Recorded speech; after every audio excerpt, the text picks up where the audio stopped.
피 묻은 붉은 진주 목걸이가 바닥에 떨어지는 순간 총성 한 발이 울렸어요. 네, 이번 37화는 정말이지 숨이 멎는 줄 알았거든요. 회장실 문이 열리는 그 찰나, 저는 솔직히 화면에서 눈을 못 떼겠더라고요. 오늘은 이번 회차에서 벌어진 모든 반전들, 그냥 스포 없이 넘어가기엔 너무 아까운 장면들 낱낱이 파헤쳐 볼게요. 준비되셨나요? 최유나라는 인물을 처음부터 다시 짚어볼 필요가 있어요. 이 캐릭터가 무서운 이유는 단순히 나쁜 사람이라서가 아니에요. 자기 자신이 피해자라는 확신을 끝까지 놓지 않는다는 거거든요.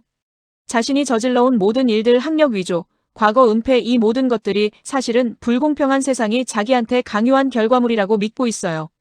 그러니까 백진주의 목을 조르려 달려드는 그 순간에도 최유나의 눈빛엔 분노만 있는 게 아니라 일종의 억울함이 섞여 있는 거예요. 내가 못나서 그런 거지라는 뉘앙스로 내뱉는 그 말 한마디가 사실 최유나 본인의 인생관을 그대로 압축하고 있어요. 세상은 강한 사람이 살아남는 곳이고 자기는 그냥 그 룰에 충실했을 뿐이라는 논리죠. 근데 그 순간 TV 화면에 터져나온 익명 제보 영상이 모든 걸 뒤집어 버리거든요. 이게 정말 잔인한 장치예요.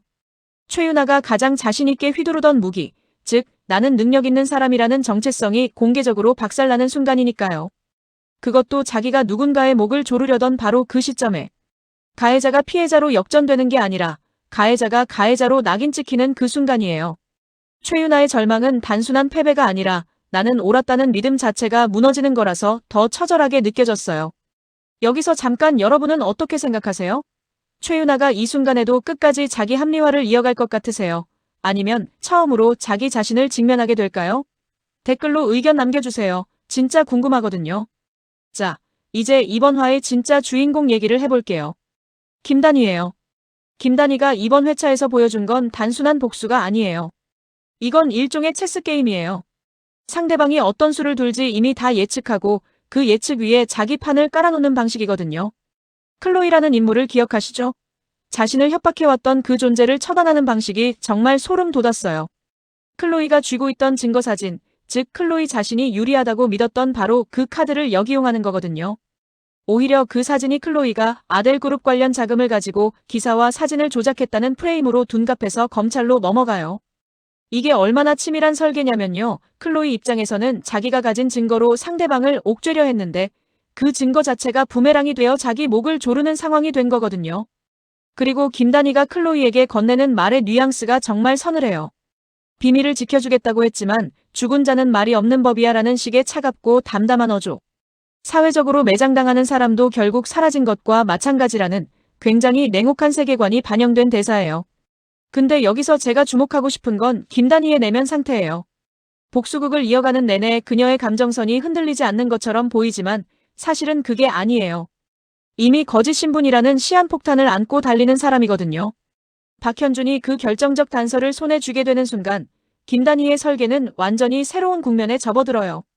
박현준이라는 인물이 이번 화에서 가장 극적인 성장을 보여줬어요. 사실 박현준은 지금까지 어머니와 아델그룹 사이에서 줄타기를 해온 캐릭터였잖아요. 자기 이익에 따라 움직이는 것처럼 보이면서도 어딘가 자기 자신이 진짜 원하는 게 뭔지 모르는 것 같은 그 흔들림이 있었거든요. 근데 이번 화에서 박현준은 드디어 결단을 내려요.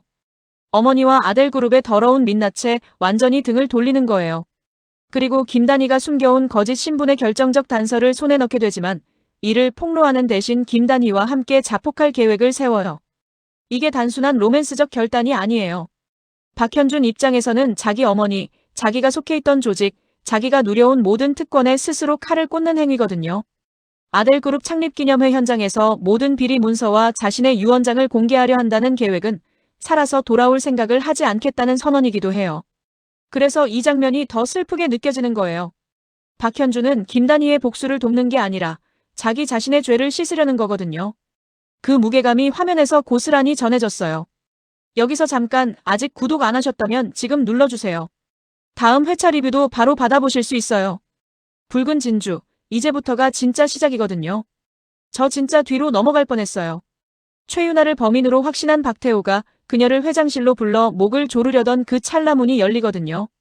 그리고 등장한 인물이 김단희가 아니에요. 사망한 줄 알았던 진짜 아델가의 후계자 얼굴을 한 여인이에요. 이 장면의 연출이 너무 영리해요. 시청자는 당연히 지금까지의 구도로 김단희가 극적으로 등장해서 반전을 만들 거라고 예상하잖아요. 근데 그게 아니에요. 훨씬 더 큰 반전이 기다리고 있었던 거예요.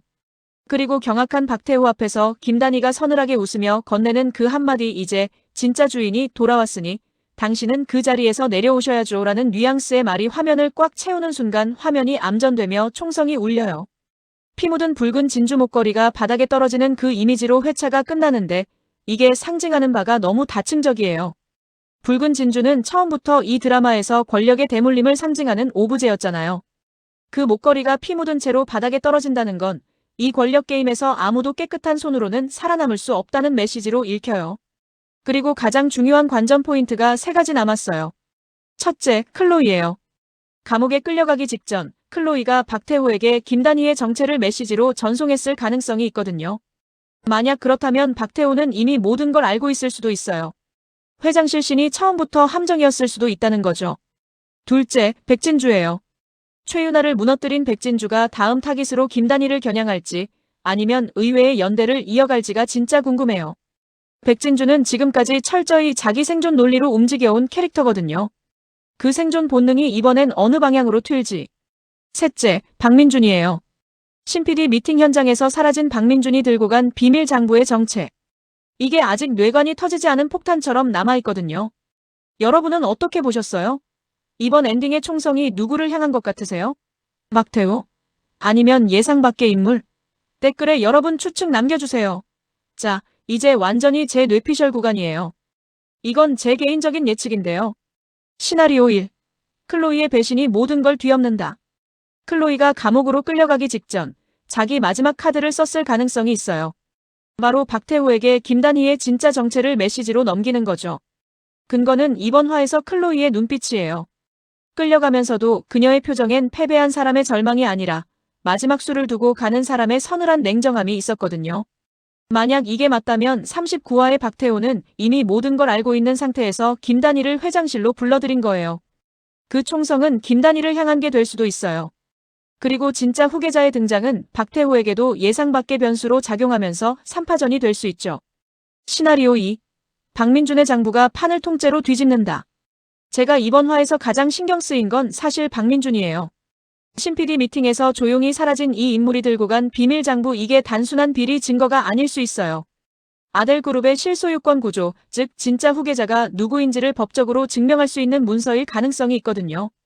박민준이 이걸 갖고 잠적한 이유가 단순한 도피가 아니라 적절한 타이밍에 터뜨리기 위한 보험으로 보관하고 있는 거라면요. 그 장부가 39화에서 공개되는 순간 지금까지의 모든 판세가 한꺼번에 재편될 수 있어요. 김단희의 편이 되든 제3의 세력이 되든 박민준이 이번 사건의 최후 캐스팅 보트가 될 것 같아요. 이건 어디까지나 제 뇌피셜이니까 틀려도 너무 뭐라 하지 마세요. 어떤 시나리오가 더 그럴듯해 보이시나요? 1번이냐 2번이냐 댓글로 배틀 붙여봐요. 박현주는 아델그룹 창립기념회 무대 위에서 모든 것을 폭로하는 길을 선택할까요? 아니면 마지막 순간 김단희를 지키기 위해 그 계획을 접을까요? 그리고 총성 이후 바닥에 떨어진 붉은 진주 목걸이를 집어드는 손 그 손이 과연 누구의 것일까요? 붉은 진주는 아직 끝나지 않았어요.